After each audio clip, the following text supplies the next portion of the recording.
আজকের এই অনুষ্ঠানের প্রধান অতিথি হিসেবে যিনি থাকার জন্য সবাই জ্ঞাপন করেছিলেন, তিনি আজকে আমাদের মঞ্চে এসে পৌঁছাইছেন।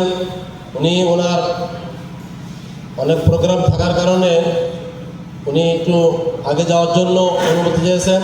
এজন্য আমাদের প্রধান অতিথি মোহাম্মদ আল আমিন, উপজেলা নির্বাহী কর্মকর্তা ডুমুরিয়া খুলনা, উনি কথা বলবেন। তার আগে আমাদের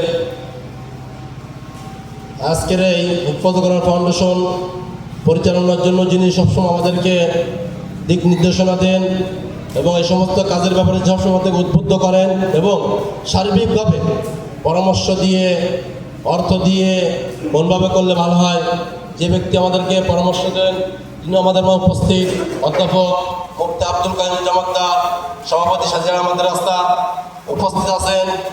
আমাদের এই উপজেলা পরিষদ জামে মসজিদের সম্মানিত খতিব জনাব হযরত মাওলানা মুফতি ফখরুল হাসান উপস্থিত আছেন। সাংবাদিক মোহাম্মদ আব্দুল সালাম ভাই সহ জেলা নেতৃবৃন্দ, বিভিন্ন মাদ্রাসা থেকে আগত ছাত্র ভাইরা, বিভিন্ন প্রতিষ্ঠানের মুহতামিমগণ, দায়িত্বশীল বৃন্দ, সকলকে অল্প সময়ের জন্য আমরা অডিটোরিয়ামে বসার জন্য অনুরোধ করেছি।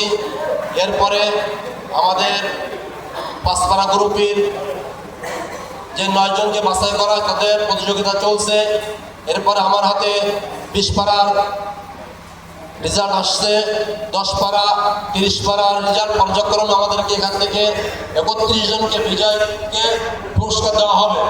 এরপরে আমাদের সামনে গুরুত্বপূর্ণ নসিহত পেশ করবেন আজকের অনুষ্ঠানের বিশেষ অতিথি শাহজারা শামসুল মাদ্রাসার সুযোগ্য সভাপতি অধ্যাপক মুফতি আব্দুল কাইয়ুম জামাতদার।